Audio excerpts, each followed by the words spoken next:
Drama के starting में हमें 3 क्यूट बच्चों को दिखाया जाता है जो कि अपने लिए मम्मी खरीदने आए होते हैं। वो तीनों बच्चे स्पीकर पर अनाउंस करते हैं कि हमें हमारी डैडी के लिए एक क्यूट सी वाइफ चाहिए और हम तीनों के लिए एक मम्मी, और जो भी हमारी मम्मी बनेंगी हम उन्हें 5 मिलियन देंगे। तभी वहाँ पर इस शहर के सबसे बड़े सीईओ की एंट्री होती है और वो अपने सभी गार्ड्स के साथ उन बच्चों को ढूंढता है। वो अपने बच्चे से स्पीकर छीन के कहता है, बच्चों तुम सब अभी 5 साल के ही हो और इतनी बड़ी बड़ी बातें करते हो। तभी बच्चे बोलते हैं, डैडी आपकी एज बहुत हो चुकी है, अभी तक आपको शादी कर लेनी चाहिए थी। अगर आपको किसी वाइफ की ज़रूरत नहीं है तो कोई दिक्कत नहीं, लेकिन हमें हमारी मम्मी की बहुत ज़रूरत है। बच्चे कहते हैं, डैडी अगर आपने आज अपने लिए एक वाइफ नहीं ढूंढा तो हम सब घर नहीं जाएंगे। ये सारी चीज़ें बोलने के बाद वो बच्चे वहाँ से भागने लगते हैं और भाग करके एक रोड के किनारे आ जाते हैं।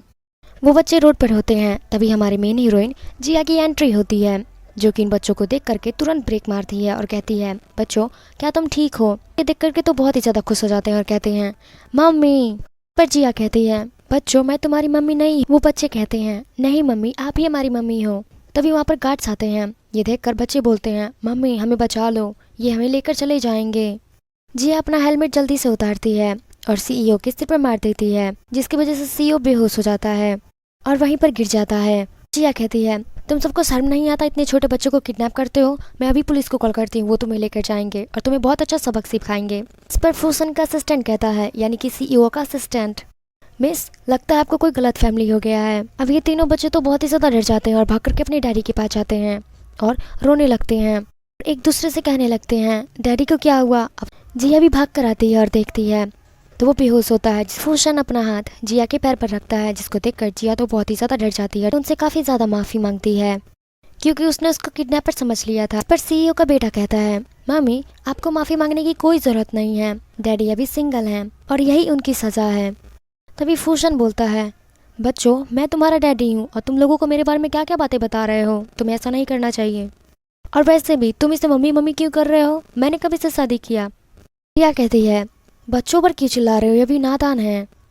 बच्चे जिया से कहते हैं, मम्मी प्लीज आप हमें अपने साथ लेके चलो ना, नहीं तो डैडी हमें लेकर चले जाएंगे अपने साथ। वैसे भी क्या आप चाहती हो कि हम अपने सिंगल डैडी के साथ जाएं? जिया कहती है, बच्चों ऐसी बातें नहीं करते, वो तुम्हारे डैडी हैं और वैसे भी मैं तुम्हारी मम्मी नहीं हूँ। बच्चे कहते हैं, मेरे डैडी बहुत गरीब है, हमारे पास तो खाने के लिए और रहने के लिए और पहनने के लिए भी कुछ नहीं है। हम तो दिन में एक बार ही बहुत मुश्किल से खा पाते हैं और सड़क पर सोते हैं, इसलिए प्लीज आप हमें अपने साथ लेके चलो ना। वो तीनों बच्चे प्लीज प्लीज करने लगते हैं। जिया को अपने बच्चों की याद आ जाती है। आज से 5 साल पहले उसने भी 3 बच्चों को जन्म दिया था, लेकिन जन्म के तुरंत बाद ही नर्स आई और बताई कि आपके तीनों बच्चों की मौत हो चुकी है, जिसमें से 2 लड़कियां थी और 1 लड़का था। जिया उन तीनों बच्चों से कहती है, बच्चों तुम फिक्र मत करो, मैं तुम्हारे साथ हमेशा रहूंगी। इस पर बच्चे कहते हैं, मम्मी पर क्या आप सिंगल हो? जिया कहती है, हाँ। फिर बच्चे कहते हैं, मम्मी तो फिर आप हमारे डैडी से शादी कर लो। ये सुनकर तो जिया बहुत ही ज्यादा हैरान हो जाती है और बच्चे कहते हैं, वैसे तो हमारे डैडी एवरेज हैं, पर उनके साथ साथ आपको 3 क्यूट बच्चे भी मिल जाएंगे। ये सुनकर तो फूशन अपने बच्चों से कहता है, बच्चों क्या मैं तुम्हें एवरेज दिखता हूँ? मैं तुम्हारा डैडी हूँ और तुम मेरे बारे में ही इतनी बुराइयां कर रहे हो। बहुत हो गया तुम सबका ड्रामा, अब चलो घर चलते हैं। वो दोनों लड़कियों को गोद में उठाता है और बच्चों को लेके जाने लगता है। बच्चे जिया को बाय बाय कर रहे होते हैं। तभी जिया को याद आता है कि उसके मैनेजर ने कहा था, अगर तुम्हें बोनस चाहिए तो तुम्हें मेरे साथ एक नाइट स्पेंड करना होगा। जिसको सुनकर जिया अपने आप को बचाने के लिए कहती है कि नहीं, मेरी शादी हो चुकी है और मैं अपने हस्बैंड को धोखा नहीं दे सकती। जिस पर उसके मैनेजर को तो यकीन ही नहीं होता है। वो कहता है कि अगर तुम्हारा वाकई में कोई हस्बैंड है तो उसे मुझसे भी मिलाओ।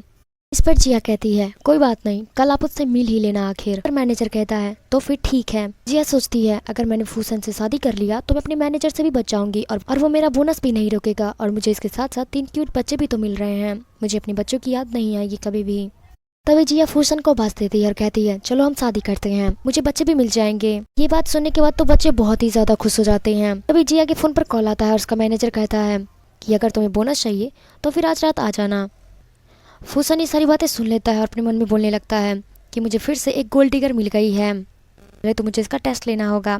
फिर फूसन जिया को कहता है, चलो हम शादी करते हैं। इससे पहले मैं तुम्हें बता दूं कि ना ही मेरे पास कोई घर है और ना ही मैं अमीर हूँ, मैं बहुत ही ज्यादा गरीब हूँ, मेरे पास रहने के लिए भी जगह नहीं है। फूसन को उसकी बातें सुनकर शक होने लगता है और कहती है, क्या तुम वाकई में गरीब हो? तुम्हारे कपड़े देखकर तो नहीं लगता है। फूसन कहता है कि ये मेरे कंपनी का यूनिफॉर्म है, मैं फू ग्रुप कंपनी में काम करता हूँ। वैसे मैं कंपनी के प्रेसिडेंट का असिस्टेंट हूँ, पर मेरी सैलरी कुछ खास नहीं है और मैं कुछ काम भी खास नहीं करता हूँ। तभी जिया कहती है, क्या तुम्हें पता भी है फूक ग्रुप कंपनी कितनी बड़ी है? वो इस शहर की सबसे बड़ी कंपनी है। तुम्हारी सैलरी क्या है? जिस पर फूशन कहता है 3,000। जिया कहती है, क्या? तुम 3,000 में इन बच्चों को कैसे देखभाल कर लेते हो?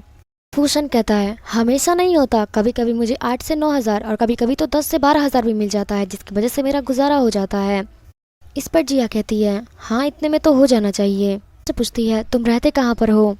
जैसे ही फूसन उस जगह का नाम बताता है, जिया तो शॉक हो जाती है और कहती है, तुम्हें पता है वहाँ पर सबसे छोटे घर का भी दाम 5,000 होगा।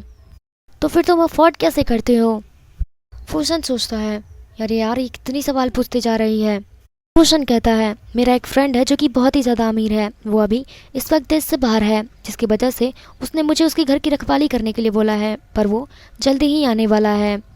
जिया कहती है, कोई बात नहीं, मुझे उम्मीद है कि हम दोनों मेहनत करके अपना खुद का एक बहुत अच्छा कर लेंगे। वैसे भी इन 3 क्यूट बच्चों की वजह से मेरी ज़िंदगी बहुत अच्छी होने वाली है और हम सब बहुत खुश रहेंगे। सन तो जिया का कॉन्फिडेंस और उसकी बातें सुनकर के बहुत ही ज़्यादा खुश होता है और कहता है, ये लड़की तो काफ़ी ज़्यादा अच्छी है, इसे बच्चे तो बहुत ही ज़्यादा पसंद है, ये मेरी एक्स वाइफ से तो काफ़ी ज़्यादा अच्छी है। फिर फूसन जिया से पूछता है, क्या तुम इस शादी के बारे में अपने पेरेंट्स को नहीं बताओगी? पर जिया कहती है, मेरे कोई पेरेंट्स नहीं है, उन दोनों की मौत बहुत पहले ही हो चुकी है, इसलिए मुझे अपनी शादी के डिसीजन के बारे में किसी को बताना नहीं है। फिर वो तीनों बच्चे कहते हैं कि डैडी, अगर आपने मम्मी से शादी नहीं किया तो हम मम्मी के साथ चले जाएंगे और आपके साथ कभी भी नहीं जाएंगे।